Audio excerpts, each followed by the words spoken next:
Hey everyone, Nathan here, Absurd Being. Okay, Henri Bergson, video 19. Man, 19 already. Time flies when you're having fun. The topic today is, why is there something rather than nothing? That's classic philosophical chestnut. Bergson discusses it in Creative Evolution, and it's an interesting discussion, so I thought I'd make a video out of it. So we begin by noting the intuition that drives this philosophical problem, the intuition that makes it a problem in the first place. And the intuition is that there is a blank void over which something is then superposed. So the natural state of affairs, the default mode of things, if you like, is nothingness. And then if you want something, if you have something, it has to be added to this nothingness. That's the original intuition, and that's what makes the problem, because if you've got nothing, obviously, how do you get something without appealing to some external force, some force outside the system, in our case the universe. So that's the underlying intuition. You've got a blank void first, that's original, that's primary, and then something is added somehow. How is it added? The way that Bergson puts this into words, this intuition, is he says nothing is somehow less than something. That's the intuition that drives this problem. The idea that nothing is somehow simpler. It's less than something. Something is more complicated. It comes after nothing. Nothing is the natural, original state of affairs. So that's the intuition underlying this. And the way we'll look at it is to ask the question then, what is nothing? And the first thing that Bergson suggests is maybe it's an image. Is it an image? And by image he means kind of in a although he wouldn't have said it in this way, but in a kind of phenomenological sense. And Bergson kind of talks about this in Matter and Memory. This is the way he discusses perception. If we dropping the idea of dropping the idea of subject and object, that distinction, he just says everything's an image, and then pieces together perception from that. So that's kind of what we're getting at here, this idea. Can nothing be an image in the same way that we represented the world as composed of images? And the problem with this is then that this always includes an agent, a subject doing the imaging, imagining the objects. So if you've got a subject, then you don't have nothing, obviously. So nothing can't be an image. So we ask then, is it an idea? Is it a concept? The problem with this is that an idea is only an idea if its pieces are capable of coexisting. So if the pieces that we make it up can kind of fit together, can work together, are coherent.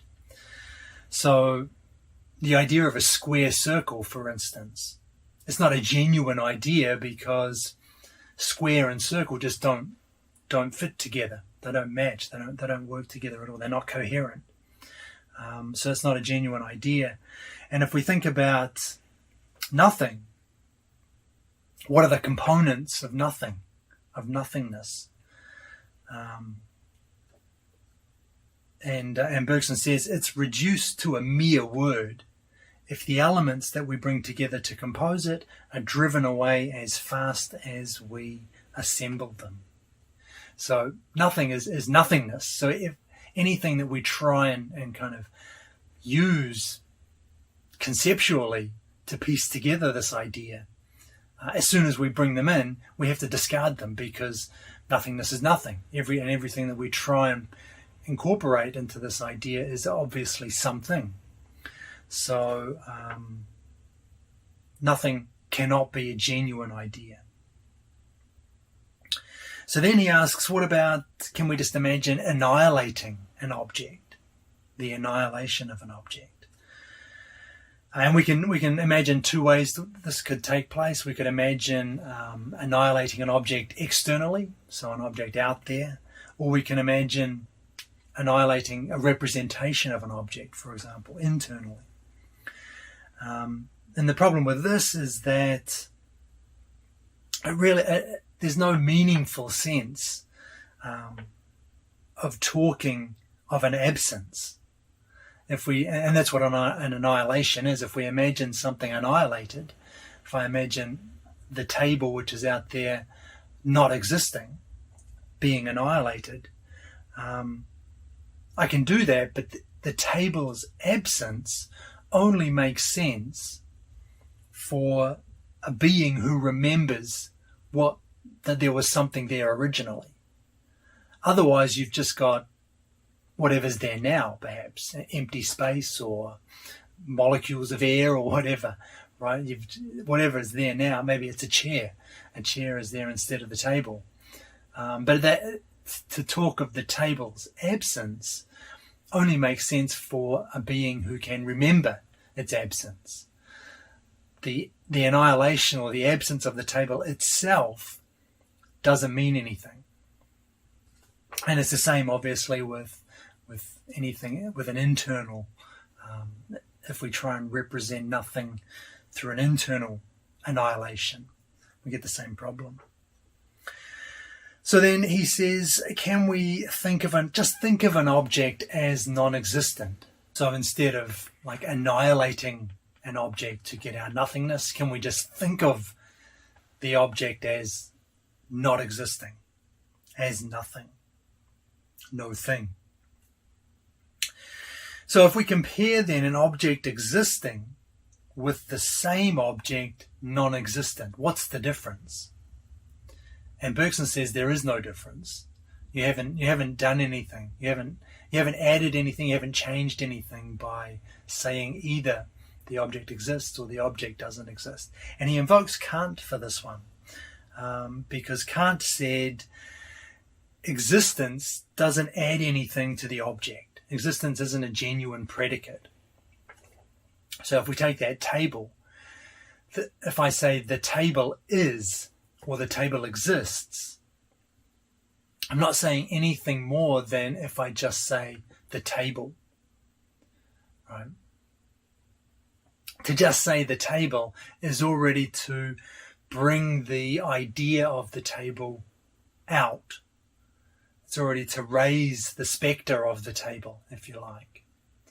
If I then say the table is, I haven't added anything more to that, because I haven't said, I haven't given it a spatio-temporal position. I haven't said it's there. I haven't said it's here. I haven't said it's. I haven't given it any kind of description. I haven't given it a color or shape, or size. To just say the table is to add nothing more to having said just the table, just to invoking the thing itself. If I want to say something meaningful about the table, I'd have to say the table is there, the table is here, the table is red, the table is big. Those things, those adjectives all add something to the table, to the meaning of the table. But to just say the table is doesn't change anything. The table is still this, it's still kind of this idea awaiting further elaboration. So existence doesn't add anything to the object. If existence doesn't add anything to the object, then non-existence doesn't take anything away from the object. So we can't think of an object as non-existent in any meaningful sense of the word. And as Bergson points out, anyway, we're kind of back to the problem with annihilation. To think of an object as non-existing is always to think the object first, its existence, and then to think another reality which excludes that object.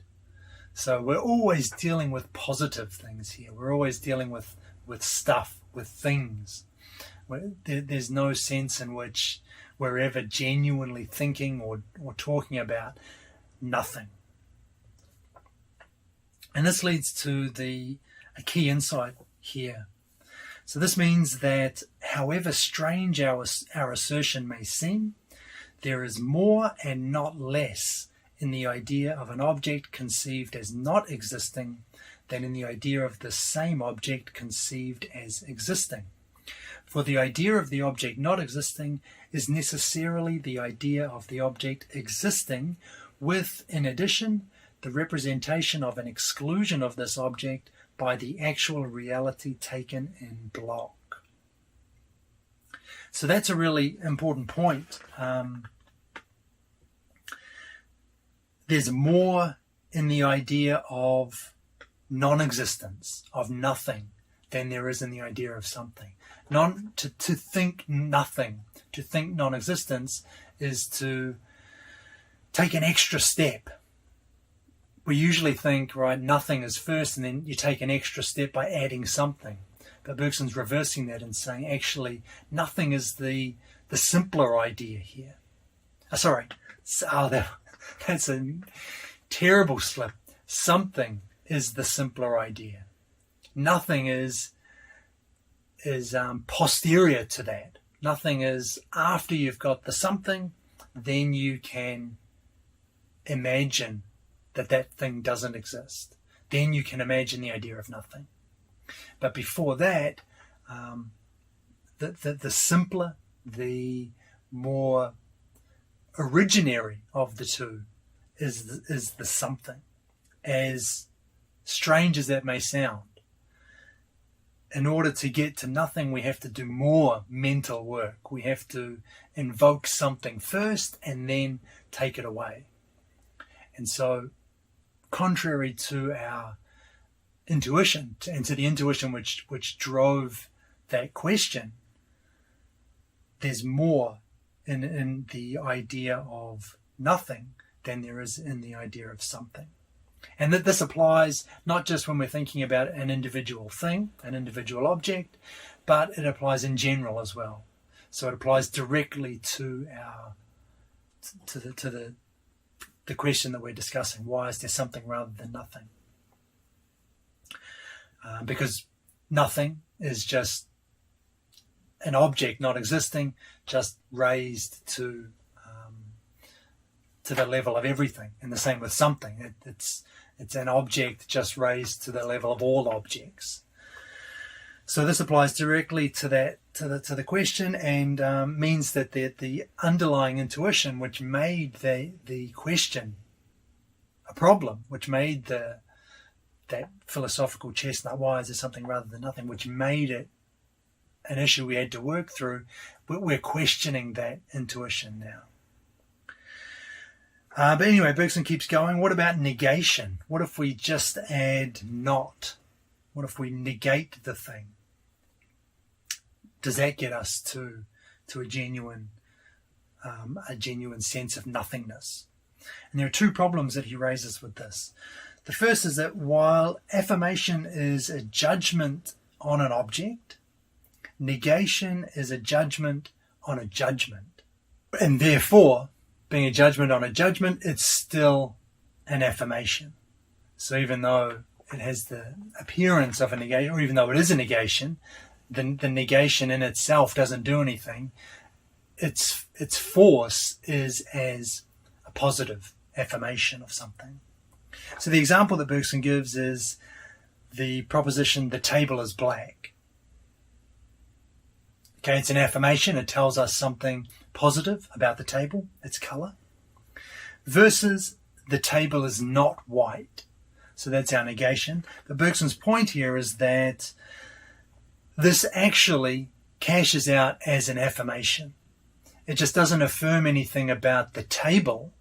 but it affirms something about the proposition the table is black, or the table is red or green, some other color. So the force of the negation, the table is not white, is actually an affirmation of some other color. And that's always the case with negations. There's always kind of a hidden affirmation behind it, if you like. It's affirming not something about the object that it's discussing in the proposition, but it's affirming something about another judgment, which will be an affirmation.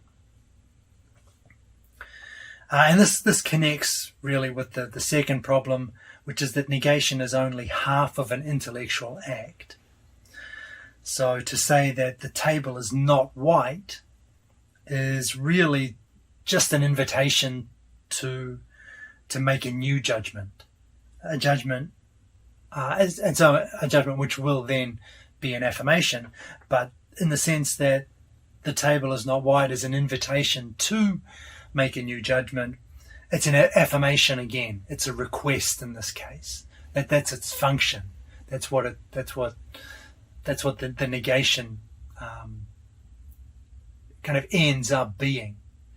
Cashes out as something positive, this time a request to make a new proposition, to give a proposition that actually says something about the object, because it's just incomplete, right?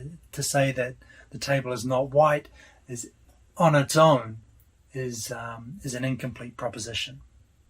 Finally, then, Bergson just says, what about just saying the object A does not exist? Does that get us to a nothingness that we can kind of make sense of? The nothingness of, the non-existence of object A. But again, to say that object A in the first place gives it existence. It already brings it forward, if you like, even if it's just as a possible. Adding does not to our object A does not exist simply means that erecting the possible object A into a real object that exists here or there or somewhere is mistaken. So that's we still don't get the nothingness of object A. All we get is object A not being here or not being there, or perhaps never having been anywhere.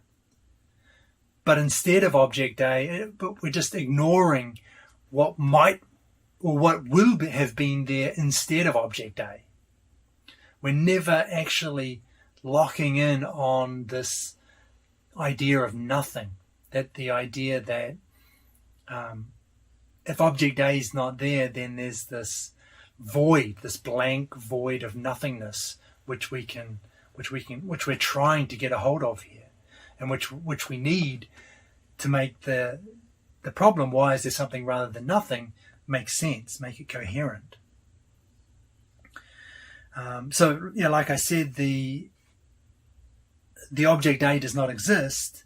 It's incomplete. It's an incomplete formulation because the speaker is simply not concerning themselves with the actual reality that the possible object A is to be replaced with.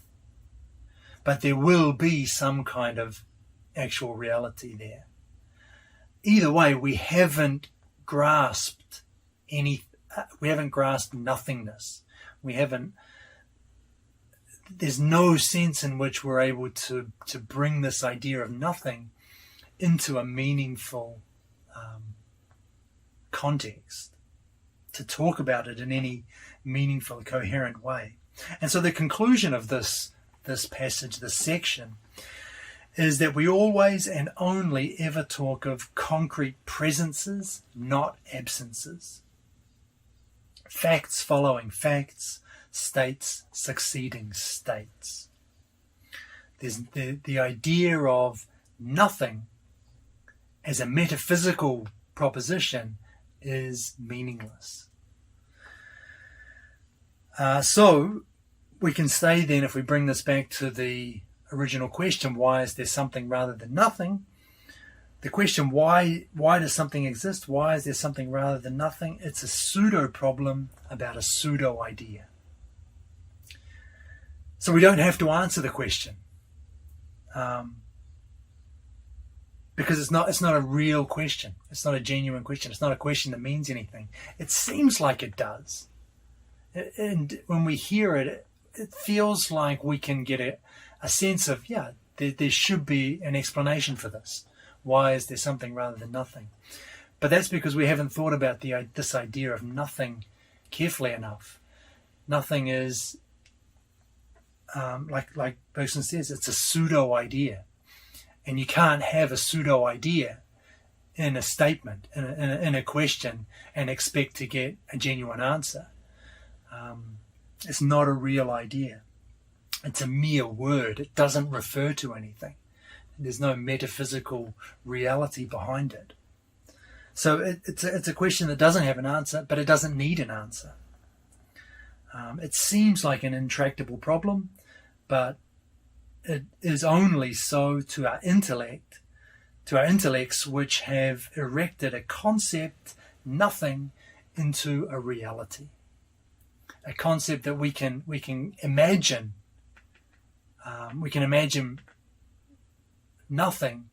We can imagine something not existing. We can imagine something not being there. And we think that we're getting that this is a nothing. This is nothingness. We think we can kind of take that and raise it to the nth power, and then get this general idea, this general concept of nothingness itself. But we can't. We can imagine something not being there, but there's always something else there. The idea that of a genuine metaphysical nothingness is it's an illusion. And finally, the kind of one of the purposes of this the discussion of this question is to bring us back to duration, because what we have here then, a self-sufficient reality, a reality that is something from the very beginning, is not necessarily foreign to duration. It's a reality that works well with Bergson's theory of duration. If we get being from nothing, true nothing, nothingness, then its essence will have to be logical or mathematical. It will have to be non-temporal, because there's no space, there's no time, right? There's nothing, literally, there's nothing. Then it will have to be an almost like a logical, mathematical, and intellectual type of reality that we're dealing with then. But if we abandon this bias and see that something is prior to nothing, something is the original state of affairs, then the door is open to seeing how that something, i.e. the universe, endures in the same way that we do. It has duration. Duration can be a part of this. In a sense, the universe lives with us. The door opens to that kind of understanding of reality then. It's not this dry, timeless, logical kind of static, logical reality. It's a reality which, or from the very beginning, is, if you like, infused with duration. It's at least there. I mean, at least as a potential in what the universe is, because we've got something already. We don't have to get to something from nothing. If we start with something, then it just fits in more tidily with Bergson's notion of duration. So that was the last thing I wanted to mention there. But there's one other thing I did want to discuss. It's why the idea of nothing is so appealing. Bergson talks about this. He gives two reasons. The first is that memory, our capacity for memory, makes this idea of a genuine nothing seem feasible. So memory gives us the past. Lingering over the past gives us the idea of annihilation, that the thing which used to be is no longer. It gives us this idea of annihilation. This leads us into the idea of negation. So what is can then be contrasted with what isn't. And negation appears symmetrical to affirmation, the real. So if we can have a thing, then it seems logical, according to the intellect, that we can have symmetrically the non-existence of that thing. And then once we secure intellectually this idea of the negation of a thing, that makes us think that we can just expand this to include everything, which gives us the idea of nothingness in general. That's kind of the intellectual chain which memory sets off for us, which leads us into this notion of nothingness in general. However, as we've already seen, negation always sits atop an affirmation. The negation of a thing affirms another thing, even if it only does so implicitly, or even if it's not explicitly brought out. The negation of everything actually affirms everything. And the second reason that Bergson gives for this, the idea that nothing is metaphysically real, is that our lives are directed towards action. We are made in order to act as much as and more than in order to think. Or rather, when we follow the bent of our nature, it is in order to act that we think. So we talked about that idea a lot, right? So all action stems from some dissatisfaction with the current state of affairs. A feeling of maybe absence, something's missing. I want something that isn't here now. Action proceeds then from that absence to presence, from a state of nothingness to a state of somethingness. But the absence here is that of a utility, not of a thing. It's relative absence, not an absolute absence. It's something missing, but missing in relation to something absent, in relation to something present. But at any rate, the direction our action takes is from the void to the full. And this implants in our intellect the idea that reality also fills a void, and therefore that nothing pre-exists things. And again, lending support to the intuitive appeal of that question, why is there something rather than nothing? The intuitive sense we have that the question is legitimate, when in fact, as we've seen, it's incoherent. It doesn't make any sense. I'm going to finish with one last thing that you might have thought of during this discussion. And I'm going to focus in on Sartre, who talks about the nothingness a lot, right? Being and nothingness. Nothingness is core in Sartre's philosophy, much more so than in Heidegger. It features in Heidegger, nothing, but it doesn't have the same ontological reality for Heidegger that it does for Sartre. He's very insistent, and it's really central to his whole philosophy. So how does this square with Sartre? Is there a clash here? And I don't think there is. And the reason is that Bergson's talking about, for example, the question, why is there something rather than nothing?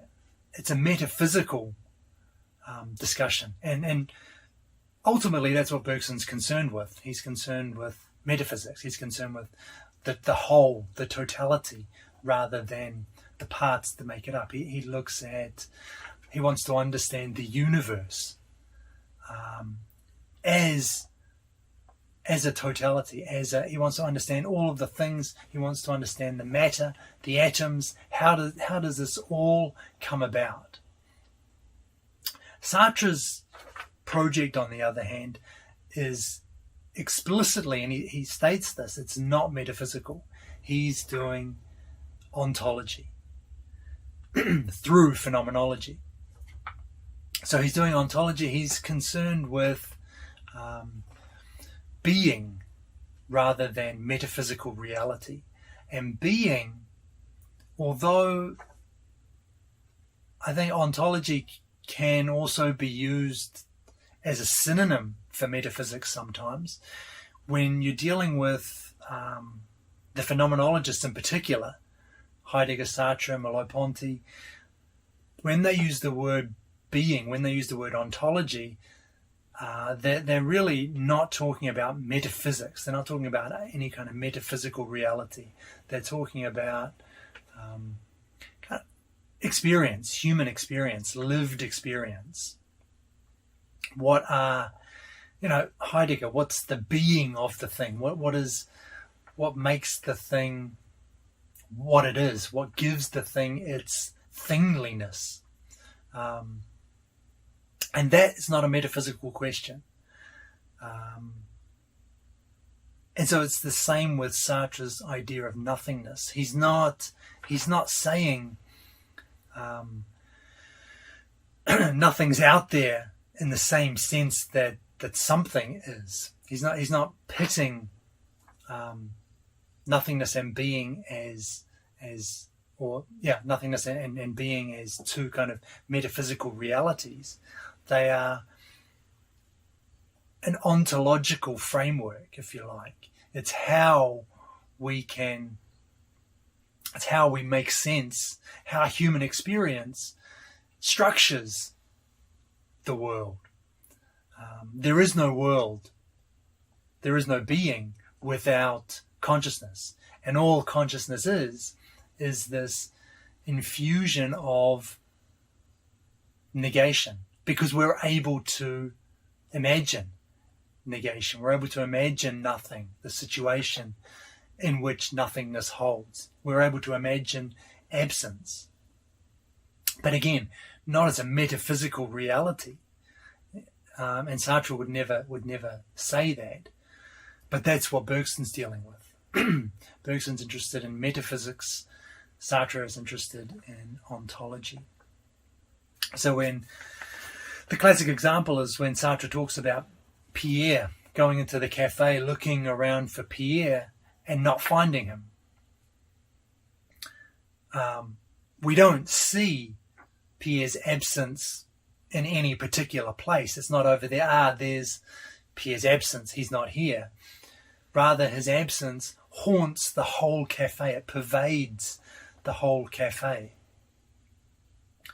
And straight away you can see he's not talking about a metaphysical reality. He's talking about the way that human experience structures the world, the way that it structures being, that it encounters.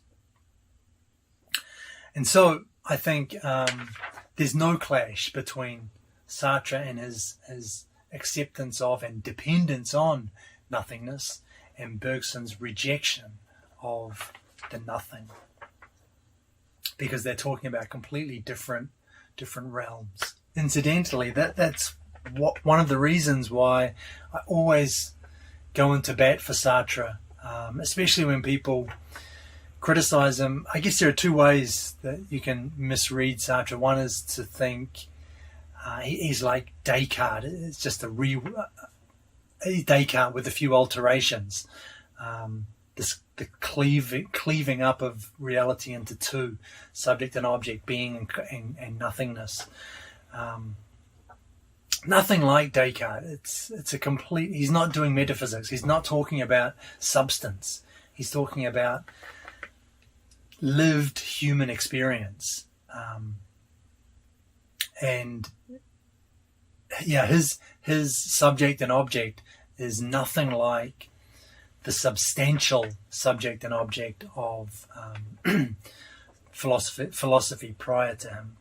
So that kind of dualist charge, I think, is unfair. And also the other criticism that I think goes his way quite a bit is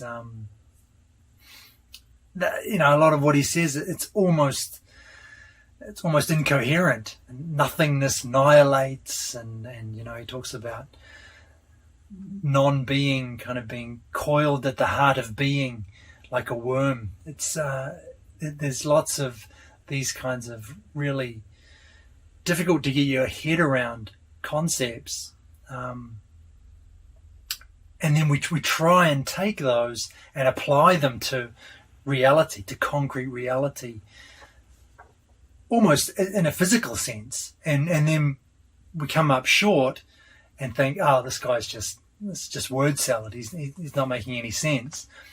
But it's more subtle than that. He's describing, like I say, describing human experience, which is it's not going to be anything like describing the interactions of particles or the interactions of objects, the way that objects interact or relate to other objects, which they don't do at all. But you know what I mean. The physical reality.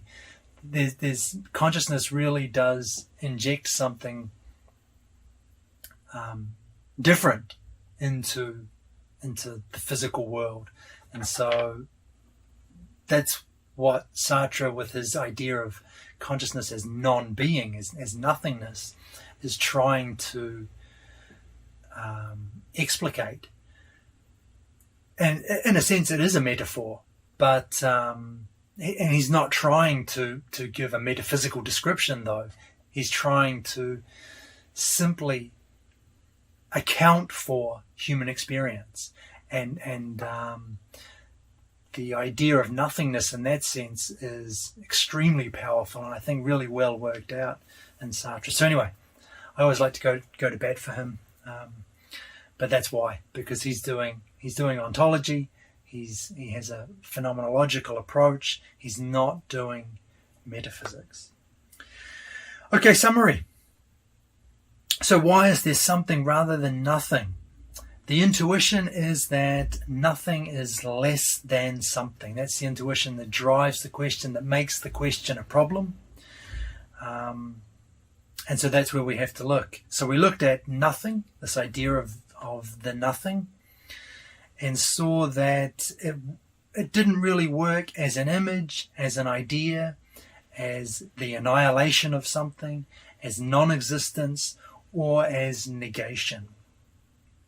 We can't there's just no way we can meaningfully talk about nothing. And so our conclusions then were that there is actually more in the idea of non-existence than in the idea of existence. There's more going on when we posit nothing than there is when we posit something. So something is prior to nothing. And that means that the question is a pseudo problem about a pseudo idea. It's essentially meaningless. So it's meaningless to ask the question, why is there something rather than nothing? You can't answer it, not because it's a great metaphysical conundrum. You can't answer it because it just doesn't make sense. Nothing is just a word. It doesn't actually have any metaphysical correlate. So why is the idea of nothing so appealing then? We looked at two reasons for this. The first was memory and the way that this led us into the past, and through that chain of reasoning kind of ends up with us believing that we're through, by negating individual things, we can negate everything and have then this idea of a general nothingness. And the second reason was derived from the fact that our lives are directed towards action first and foremost, and when we act, we're acting out of a sense of something missing, an absence. So we're moving from absence to presence, from a void to the full, and this again seeds the idea that this could be a metaphysical truth. And finally, we looked at Sartre's nothingness and saw that it didn't clash with Bergson, because Bergson was doing metaphysics and Sartre was doing ontology or phenomenology. Okay, that's it for this video. Why is there something rather than nothing? Video 19, we've got one more video. I want to do one more. There are a couple of I think important ideas that I really do want to make a video out of, but I think 20 videos is going to be where I stop for this. And it's a pretty thorough covering, I think, of time and free will, matter and memory, and creative evolution. And those really, that's the core, I think, of Bergson. If you've got those three books under your belt, you've got, like I said, the basics of Bergson. The one thing that I guess is kind of missing is the two sources of reality, the two sources of religion and morality and religion. There is some good stuff in there. I have already said that I think Bergson goes off the rails a little bit. I have to part company with him. It's towards the end of that book, but there is still some good stuff in there. Definitely worthy of a couple of videos, but just not for this series. I think I'm going to wrap up with those three books. Anyway, thanks for listening, and I'll catch you for the next and last video.